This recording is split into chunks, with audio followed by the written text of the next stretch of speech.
Hello guys, welcome back to the series, welcome back to Football Manager 2023 with me, your host Dean, and welcome back to our epic quest across Europe, where we're aiming to win the top flight division in each of the European nations in the game. Now, if you watched the last episode, you will have seen that we did tick Italy off the list, winning Serie A with Milan, which means that we find ourselves into our second to last nation. We only have Spain and England left, and we have made our way to Spain.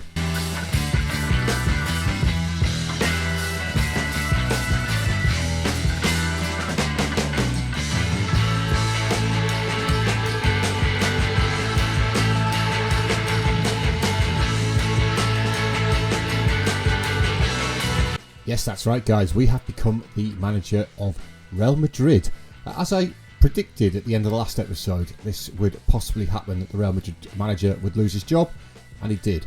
So we applied straight away, and here we are in Madrid, in the capital of Spain. So we've now got 1,817 wins in our career, 454 defeats, 39 league titles now as well. We have moved up the Hall of Fame ever so slightly. Milan will obviously be looking for a new manager. We're going to do the usual stuff. We're going to go and meet the team in a little while. We don't have licensed kits. I don't think the Real Madrid, the name itself is not even licensed in the game. It's only Real Madrid because I've got my real name fixed in there. And obviously we don't have licensed kits either. But I don't have time to do Kitbasher and put some kits in, so I'm not going to bother. Like I said in the last couple of episodes, it's release day for FM24 today. So I do want to get this finished as quickly as possible with just the two nations remaining. So this is the club expectations. They expect us to win the Champions League. They also expect us to win La Liga. Both of those are required, and work within the wage budget, which if we have a look in just a moment, we will see that the wage budget one is going to be particularly difficult. If we go to the club info, club are currently £43 million in debt. Now, they were 200 and something £million in debt while I was in the application process. Obviously they've had some competition prize money come in there from La Liga, the Champions League as well. Excellent facilities all round though, including the Santiago Bernabeu still playing there. But the wage budget, this is the big one. We've got a wage budget of £6 million per week. The previous managers have managed to get that up to £8.6 million per week. We're £2.6 million over the wage budget, which is going to be astronomical to try and shift £2.6 million from the wage budget. They do have a transfer budget of 25 million, so there's not even that much of that to move around. But if we do have a look at the previous manager, Thiago Sendoya, you can see that he was sacked after they only winning one league title in the nearly 8 years that he was here. They did finish in third position last season. As you can see here, it hasn't actually ticked over to the next season yet, but they finished 7 points behind Barca and 6 behind Atleti Madrid, which is obviously why he has got the sack. Now, they haven't won it in the last, I think it's 8 years now, since Real Madrid have won the league title, so we will obviously be looking to change that. In terms of the players, we do have some familiar faces to have a look at.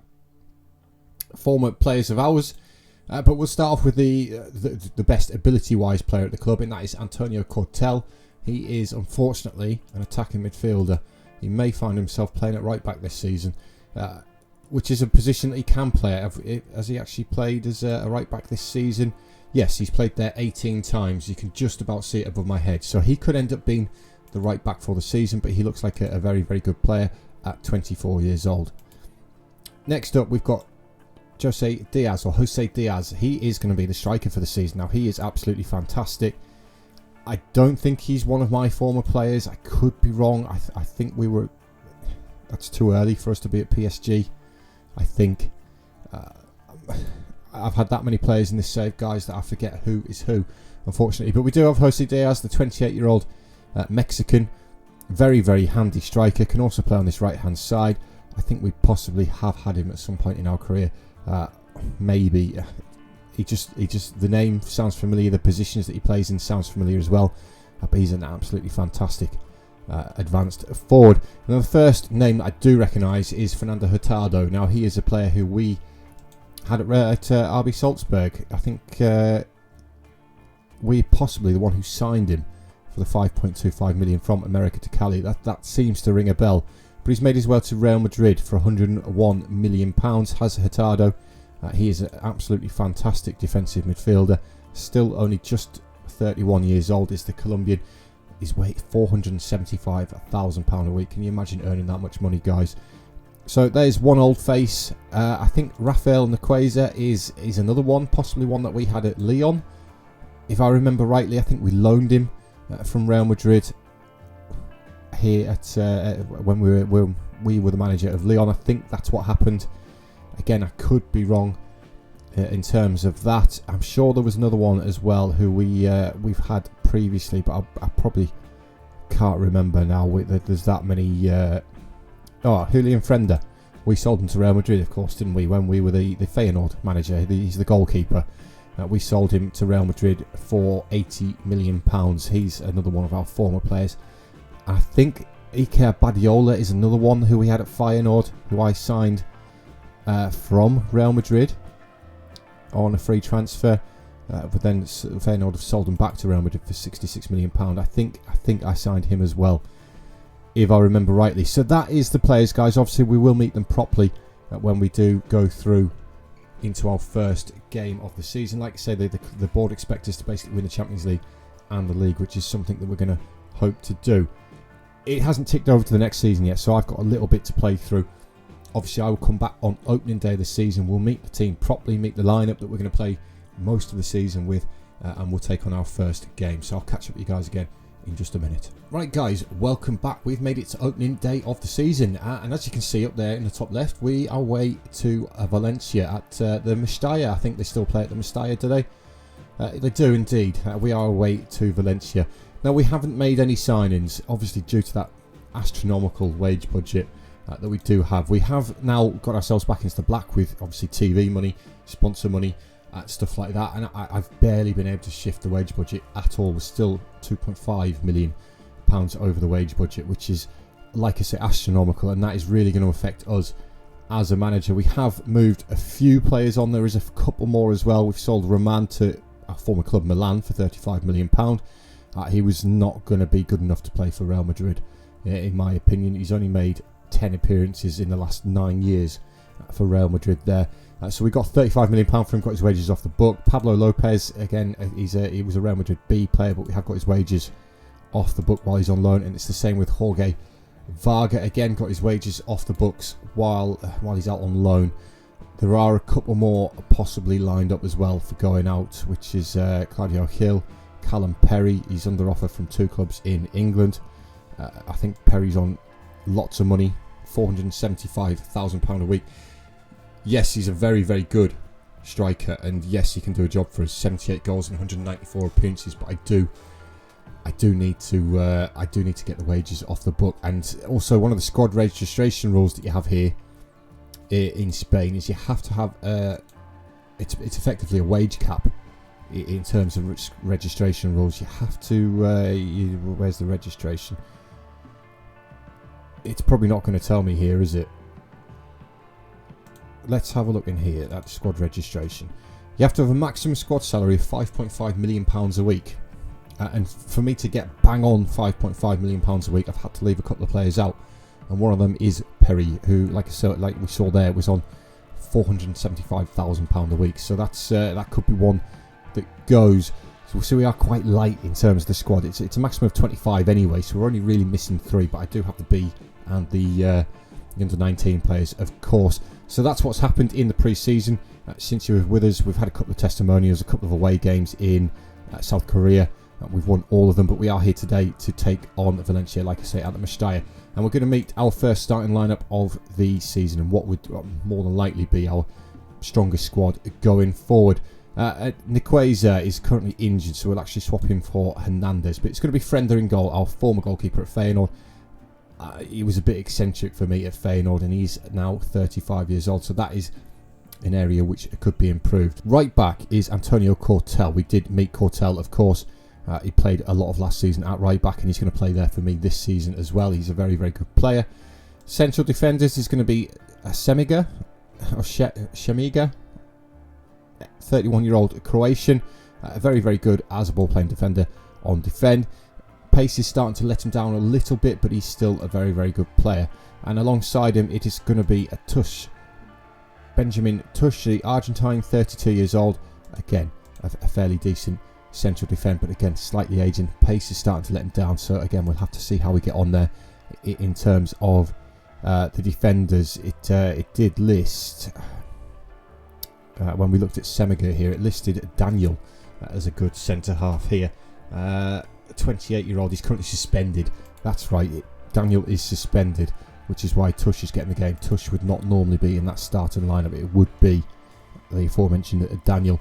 And at left back is going to be Aguilar. Aguilar is a Mexican, 30 years old. Again, slightly older. He's not started to lose his legs yet, but he's a reasonable wing back for us on this left hand side. Formerly of Dortmund, PSG. So he's you know, you can see the type of calibre of player that we've got. Into the midfield, it's going to be Duarte. Duarte is a very good player. If we can find a Segundo Volante on attack, he is exceptional, really. Finishing could be better. He's also wanted by Tottenham. Tottenham, you can't have him, mate. You can't have him.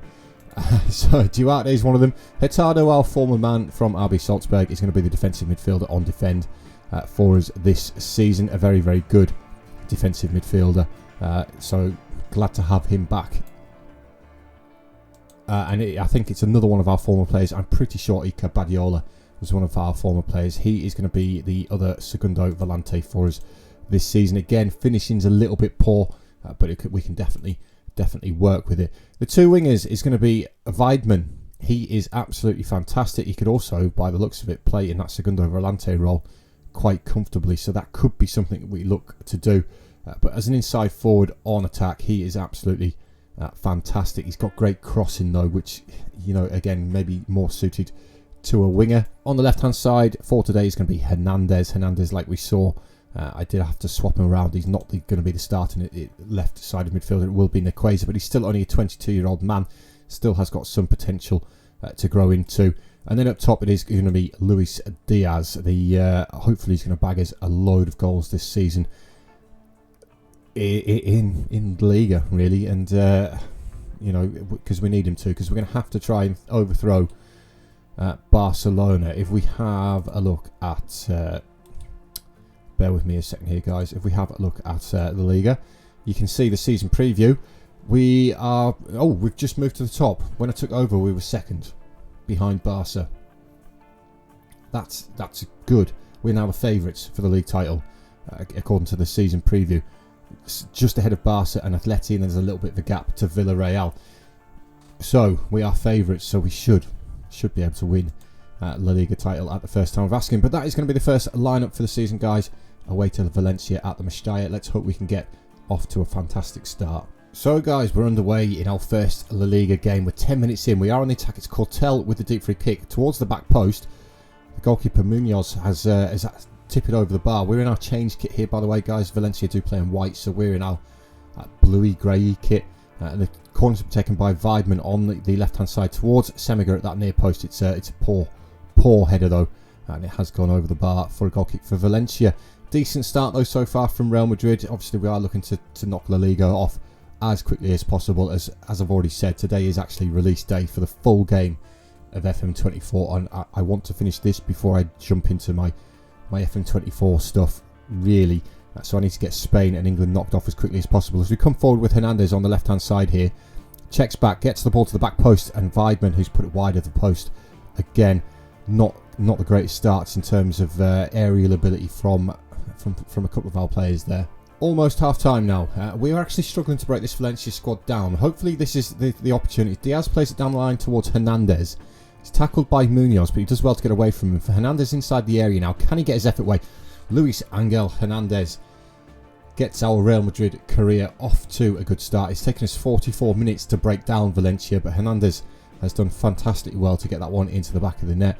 It does well to... He's dummied the defender, really, hasn't he? And Munoz has just, you know, lost him completely. Hernandez on that right foot, I think he's took a deflection off the defender there, past Munoz in goal.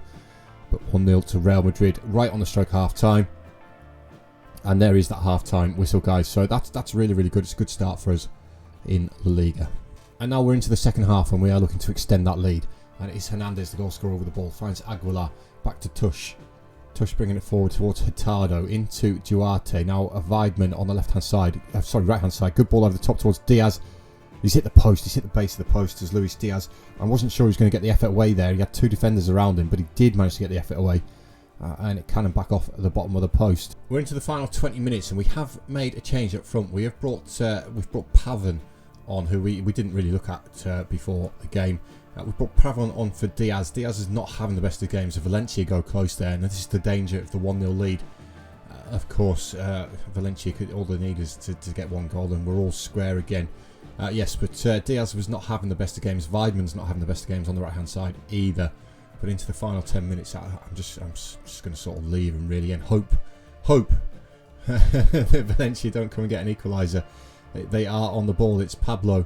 Pablo sprays out to the left, and Francisco brings it down, feeds it forward towards Bengston Hedberg, who's been allowed to run forward a long way, and thankfully Frender makes the save. We sort of just backed off from him a little bit there, and we allowed him to get his effort away. But into the final couple of minutes here, guys, injury time at the end of the game, and we do hold on for a 1-0 win here as our first game of charge of Real Madrid.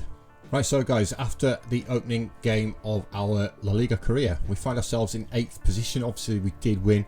Unfortunately Barca won as well.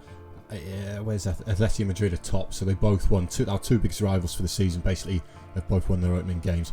Yes, it's only the first game of the season, we're in 8th position, but to get off to a winning start, particularly away from home, I think is a good result. Now, as you can see, it's a 20-team league, which means we're going to do the same as what we did in Italy. We're going to come back after 10, 20, 30, and then wrap the title up. So next time I'll see you guys, we'll be 10 games into the season, where hopefully we can obviously pick up another good result. It could be sort of Sevilla, Rayo Vallecano, maybe Espanyol, that sort of area where we come back. But yeah, guys, welcome to Spain.